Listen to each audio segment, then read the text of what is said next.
This is breaking news.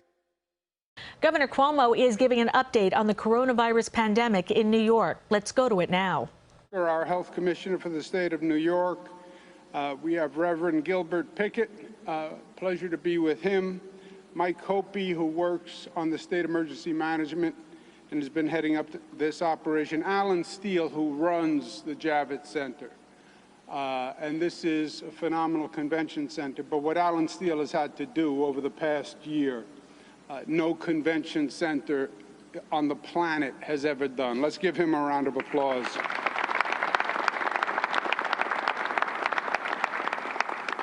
And I want to thank the members of the clergy who are here, who are making a very powerful statement today.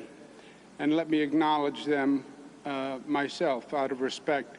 Reverend Cockfield, Bishop Calvin Rice, Reverend Johnny Green, Reverend Anthony Lowe, Reverend Renee Washington, Pastor Sean Gardner, Reverend Carl Warp, Minister Stanley Smith, Bishop Findlater, Pastor Duckett, Reverend Aker, Reverend Bolden, Minister Knight, Karina Aker, Reverend Byrd, Reverend Newton Rush, Reverend Williams, Reverend Carson, Reverend Trollinger, Pastor James Osai Kofi, Reverend Merriweather, Reverend Dr. Carl Washington, Jr. Let's give them a round of applause.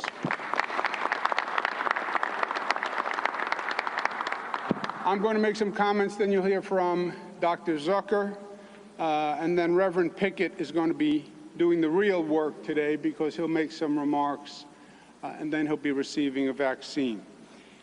Coming to Javits, I was just chatting with Dr. Zucker inside. In many ways, it's emotional being back here.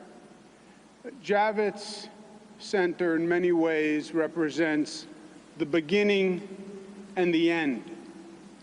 The beginning of COVID. Javits was turned into an emergency hospital when we believed the hospitals were going to be overwhelmed. 2,500 emergency beds were set up at Javits. It had never been done before. The entire floor was a sea of basically Army cots and partitions. 2,500, as far as you could see. And it was being staffed by National Guard and Army personnel. And we came down to supervise the setup of the hospital. And I remember speaking to the National Guard, and these are young people who came from all over the state. They're in this place that looked like it was a scene from a science fiction movie. It looked like it was after the apocalypse, 2,500 hospital beds. And the National Guard were frightened. You could see it in their eyes. They're wearing masks, they're wearing gloves, they're getting a briefing on how the virus transfers. Everybody's nervous, everybody's frightened. But they showed up. They showed up. And that's what was so powerful to me. In this frightening scene, Jeeps, Army trucks, body bags, they showed up. They showed up. They had the courage to show up. And that was the beginning. And we made it through. It was a long year. It was a hard year. It was a challenging year. It was a frightening year. It was a painful year. Death, suffering, anxiety, loss, but we made it through. We are now at the end, at the beginning of the end. Why? Because we have a vaccine that can stop the virus. We have a vaccine which is the weapon that can win the war. We know that for a fact. Well, then why is it only the beginning of the end? Because we still have to get the vaccine, and President Biden, God bless him, has been doing a beautiful job on that, ramping up the amount of time that this nation will actually have enough production for the country. And then people have to take the vaccine. We have to get it, we have to administer it, but people have to come in to take it. Why is Javits symbolic of the end? This center is a mass vaccination center, runs 24 hours a day. This weekend, the Javits Center did more vaccinations than any place in the United States of America. That's what we're doing here at Javits.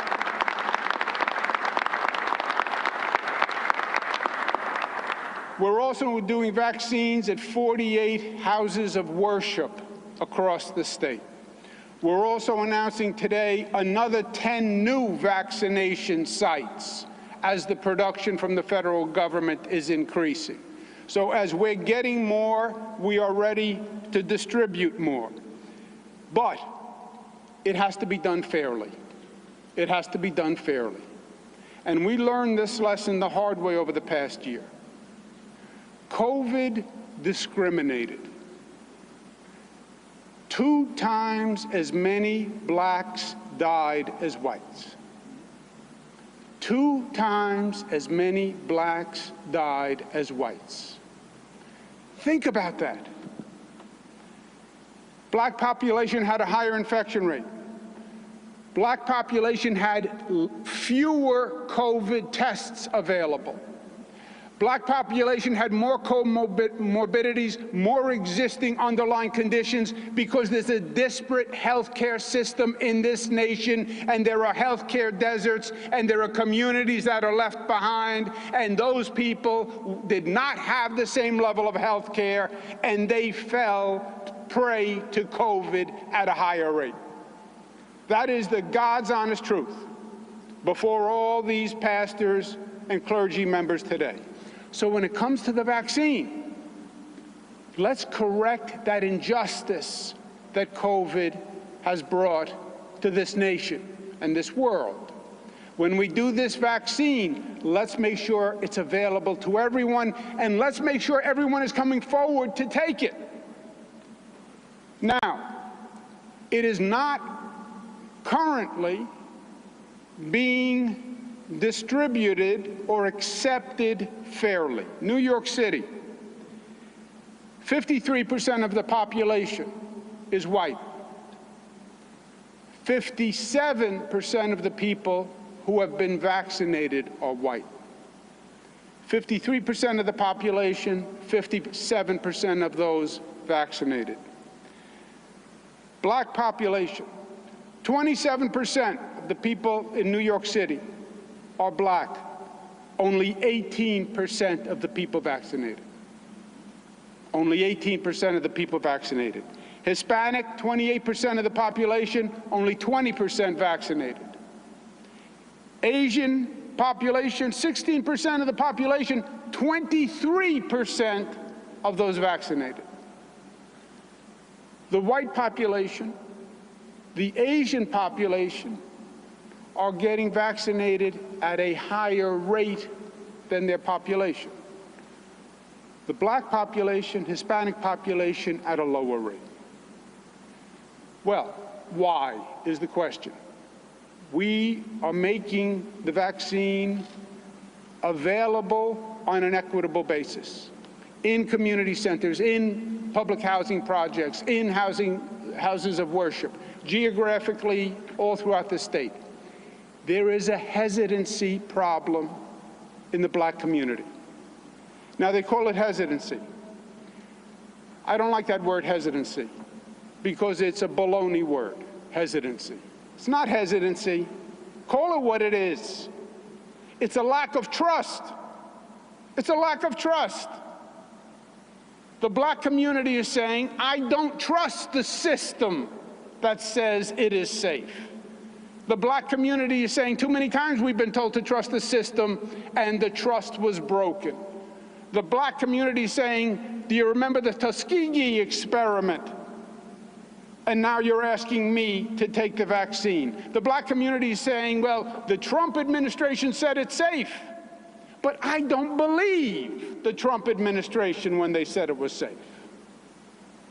By the way, I am saying I didn't accept the Trump administration when they said it was safe. But here are the facts. We didn't accept the federal approval. We then brought together the best healthcare minds in the state of New York. They all reviewed the vaccine. They all said it was safe. Number one. Number two, I have no agenda besides representing the people of the state of New York. That's what I do. I don't represent or work for the politicians in Albany. I work for the people of the state. I am telling you, I have gone through the research. 5 million people have taken this vaccine. It is safe. I'm telling you, my mother, I recommended the vaccine to. I'm telling you, I am recommending my daughters, when they're available, to take the vaccine. I'm telling you that the leading black medical professionals in this country say take the vaccine. And the pastors who are here today, who have no other possible agenda, no other possible reason to mislead the black population, say take the vaccine. Clergy, pastors who are here today, they only work for one person. They only have one boss. Their boss would not take kindly to them misleading their congregation. When they say it is safe to take the vaccine, it is safe to take the vaccine. We now have Johnson & Johnson. One dose, much faster, much easier, and it's going to ramp up production. We'll make it available. We're doing it in this site faster and better than any place in the nation. But we need people to come forward. And we need the black population to come forward. And we need the Hispanic community to come forward. They have to go first. We can't put the needle in your arm if you don't bring your arm forward. And that's what we're asking you to do today. This vaccine can save your life. This vaccine can save your mother's life, your grandmother's life, your sister's life, your brother's life. It literally is a matter of life or death. COVID is over. No, it's not. We lose people every day to COVID. Every day I have to go through the number of lives lost. Well, it's down from where it was, yes. But you're still talking about hundreds of families affected every day, every day, every day. Save lives. Do what you can to save lives. Take the vaccine. Thank you for being with me today. Please welcome Dr. Howard Zucker.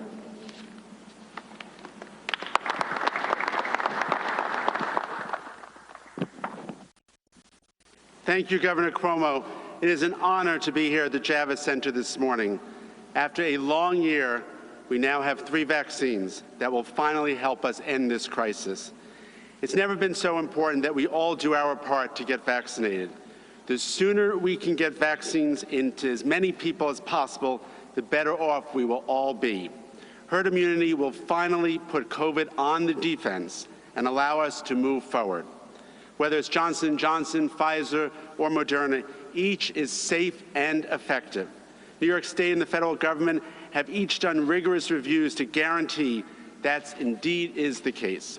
I'm especially relieved we now have Johnson & Johnson vaccine, which has been given out here at Javits Center overnight.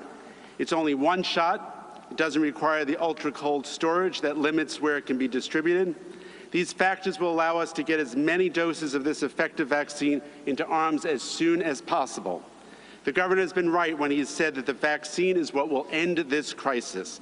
Combined with our continued vigilance to wear a mask and other behavioral measures, the vaccine is driving down New York's positivity rate. All 3 reduce the risks of COVID, taking a tremendous burden off of our hospital system. So please, when it is your time, Get your vaccine. Do it. It's the only way we will end this crisis, we reclaim our lives, and create a better future for everyone. Thank you very much.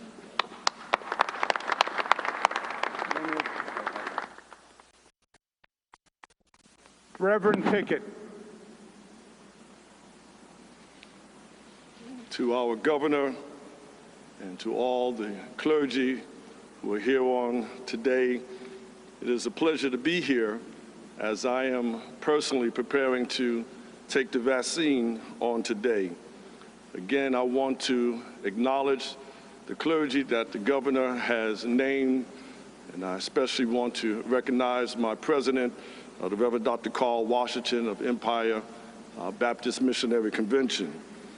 We stand here today united to encourage New Yorkers, especially those who are part of the Black and brown community, to take the vaccine today. Some of my colleagues have already taken the vaccine, and we are a living testament to the fact that it works and it is safe. The virus may be race blind, but it's not affecting anyone equally. It's hurting Black and brown communities disproportionately. So I want to thank the governor because he saw the need to get the vaccine to our communities. And he has not just ringing the alarms of us taking the vaccine for months, but he's been planning and acting to get way ahead of this for nearly a year. I encourage more houses of worship to take part in the governor's pop-up vaccinations, the drives, in order to get members out to be vaccinated in our communities. We are not just lucky, but blessed enough to have 3 vaccines. I'll be taking the Johnson & Johnson today, and as Dr. Fauci has stated, take whatever vaccination is available. To God be the glory for the great things that he has done and what he continues to do. Now we must do our part, which means getting vaccinated to keep ourselves, our families, our communities healthy. Otherwise, we risk the ongoing cycle of this virus rebounding and mutating. We need to stop this virus here and now. In these moments, we must remember the lessons of the community in which John spoke of in chapter number 15 of the gospel. I am the vine, you are the branches. If you remain in me and I in you, you will bear much fruit. Apart from me, you cannot do anything. The vaccine is safe, smart, and everyone should take it.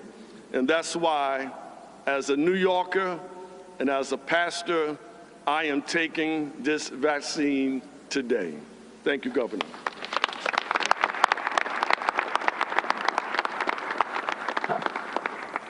Reverend Pickett makes a powerful case. He's a beautiful orator. But today, the old expression, he's going to put his money where his mouth is. We're going to adapt it a little bit. He's going to put a needle in his arm to show that he truly believes in this message. I volunteered to do the vaccine for the Reverend. He deferred and said he wanted someone with a little bit more experience. I don't take it personally. So we have, praise the Lord. Good decision on the Reverend's part. So Reverend, if you have a seat, and we'll watch you as you have your vaccine administered. Thank you all very much for being here today.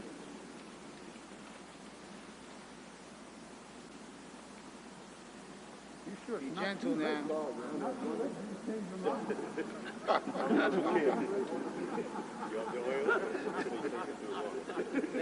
Lay hands on the sick.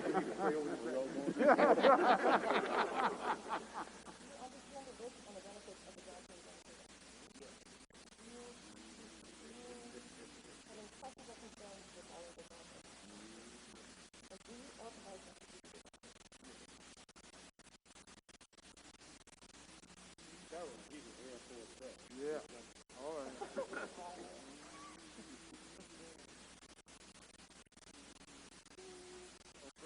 Wow, that was great. That was effective.